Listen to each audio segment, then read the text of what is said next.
Yo people, welcome back to the YouTube channel. You already know what time it is. It's time for another video. We don't even need these.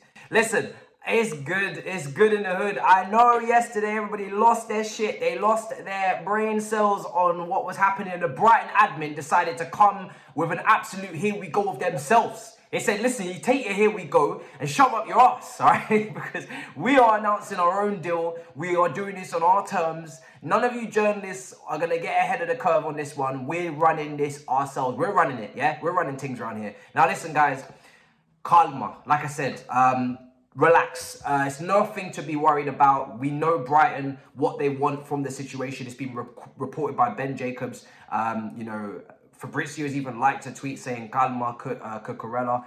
He's even said we'll see who's lying. He's very, very confident. Everybody else has reported it anyway. But Brighton did come out with a statement saying, listen, there is no agreement. There is nothing done yet, despite reporting. And the reason behind that is, of course, we know that Brighton want Levi Colwill on a permanent deal for 20 to 25 million, it is reported, and then the buyback inserted as well. Chelsea would like that. It will not be a loan. Do not expect it to be a loan. Brighton don't really do loans, and they definitely would prefer this. Now, I'm actually okay with that to a degree as well, because listen, if you're trying to develop a player like Levi Colwill, you're more likely to get better treatment from that club if they do buy him and have a buyback instilled on it, because they have an incentive to play him. They know that when he becomes what he should, they'll make a massive profit. Whereas if it's just a loan, they have to send him back, and they've just developed a player for 1 year for no reason. So that's the plus point. You can see the difference between Syria looking like a Livramento who went to Southampton, gets developed before the injury, and they know the buyback is there for the profit, versus a Billy Gilmore at Norwich who kind of got absolutely bullied almost, metaphorically speaking, by the fan base. And, they didn't really have an interest in developing him, and Falk, before he was sacked, was more than happy to actually bench him. So that's the difference, and that's why, Brighton basically want, and Chelsea as well apparently, want everything concluded in the one announcement. So Cucurella and Levi Colwill will be announced at the same time. That way, simple analogy, it's like trying to buy, a match attack in school from your friend way back when. You want the card, he wants the card. You both want to exchange cards. You both want to buy each other's cards. Say now we buy Cucurella off of them and the Colwill deal is not done. We could just pull out and say, do you know what? We don't want to sell you Colwill now. We got Cucurella. The medical's done. He's officially signed. The contract's done. The contract's not done with Colwill. So we're just going to actually just use him in the Fofana deal with Leicester. And you guys can go and suck yourself. Do you know what I'm saying? We could easily go and do that. But that's what Brighton do not want to happen. So, of course, they're going to object. They're going to be like, we plead the fifth. We're not allowing this to happen. Shut up. There's no here we go. But there is, okay? It's still done. It's still happening. Colwill will definitely go to Brighton. I'm sure there's no reason for him to reject that. Great system. Same system we play.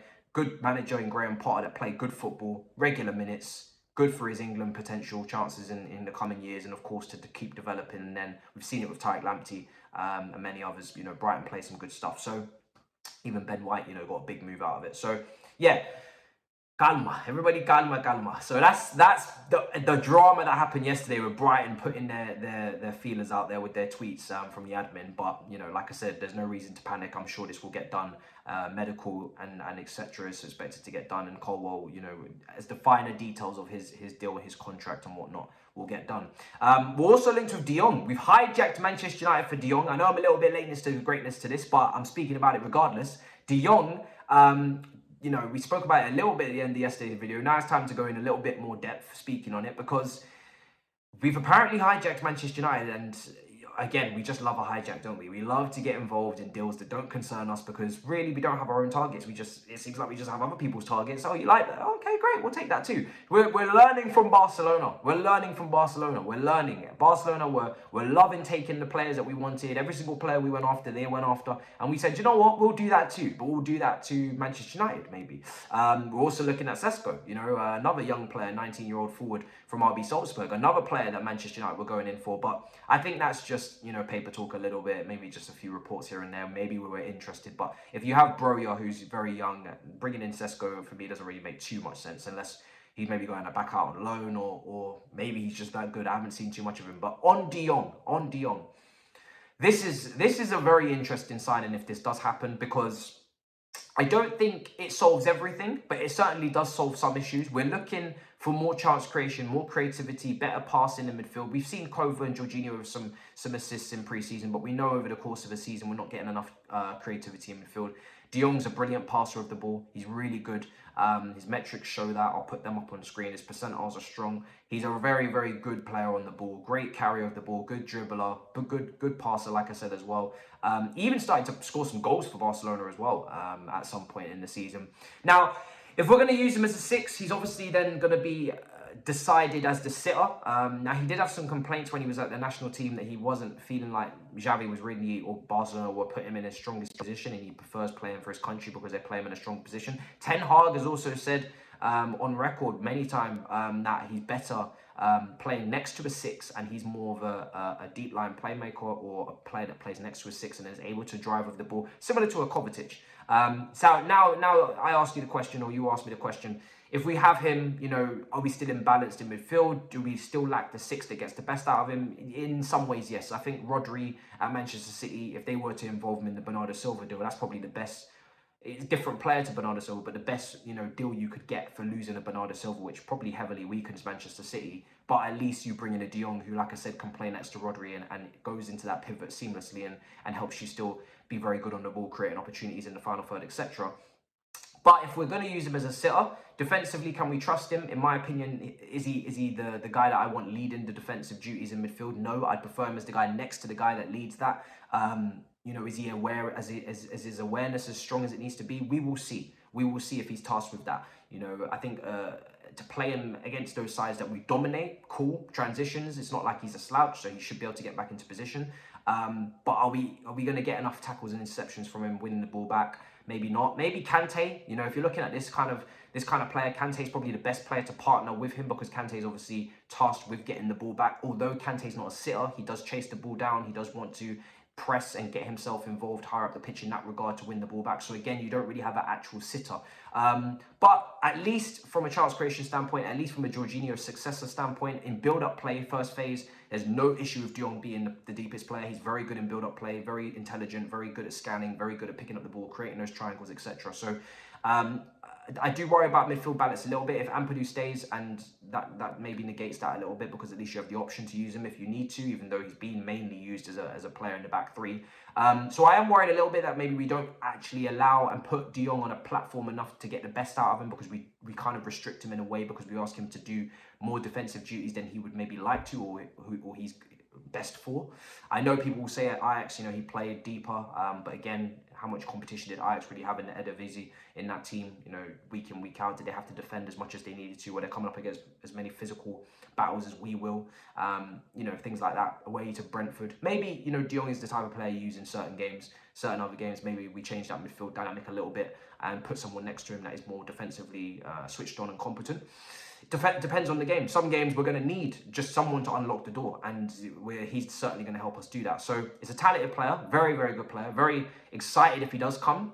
Very interested to see how Tuchel uses him, but at least it's a better fit for the pivot than, say, a Gallagher, who we saw in pre-season. I would much rather see De Jong in a pivot than a Gallagher. I'm still confused as to what he's going to do with Gallagher. We know we just signed a new player as well, which we'll be discussing all You Can Eat Chelsea from Aston Villa, a new wonder kid there. And you know, if he's going to stay, which some reports say he could be part of Tuchel's plans, because that's what he's said to persuade him, then where does that lie for Gallagher and Loftus-Cheek? It seems like Loftus-Cheek wants to stay. That's come out that he doesn't want to go to Leicester in a deal for Fofana. And Leicester obviously have long-term reported interest. So that, I mean, do we need to keep, you know, Gallagher and Ruben and then De Jong on top of that? We get in, and we have this new wonder kid from Aston Villa who's basically an 8 as well. It's too many midfield options for me for a team that play a pivot. If you're playing a midfield 3, fair enough, but we don't. So if you're asking me right now, I feel like Loftus-Cheek is more of use to this team right now in terms of the positions he plays. Don't really want him in the pivot because, like I said, he kind of negates the space behind him, and it's not his strength to be, you know, in a defensively restricted zone, although at least physically you could say he does help in defensive contribution. But again, there's gaps left if he goes and ventures too far forward. We've seen it in many games. If we tried him at 6 against Brentford, it was a catastrophe. I think against Arsenal when we was licked down, you know, at Stamford Bridge, absolutely slapped up, beaten up and bruised. You know, Kante was left to die in the midfield by, I think, Loftus-Cheek and Mason Mount. So, but Ruben has shown that he could play wing back, and he's played there against Real Madrid. He played there in pre-season. If we're not going to get a right wing back, because obviously that Dumfries fee is looking something that we're not trying to go to that mark, then he could be a backup for Reece James on the right, and that is an option for him. At least that's a reason for him to be used. Whereas Gallagher can, where is he going to play? Is he going to play in the pivot? Like I said, I don't really want him in the pivot. Is he going to play in the front three? He's not really a front three type player in terms of getting into those wide positions. Is he going to take players on 1v1? No. Is he going to dribble past players? No.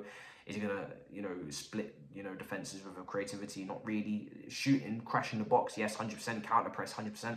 If you get a 40 million bid right now for Gallagher, 35, 40 million pound bid, for me right now, the way that I envision us using him this season, and the way that we'll probably restrict him and not get the best out of him in comparison to what he did at Palace, and if we are bringing in De Jong, and if we are using this kid from Aston Villa, then I'd sell him, you know, because you just don't need to just have this player just here for no reason.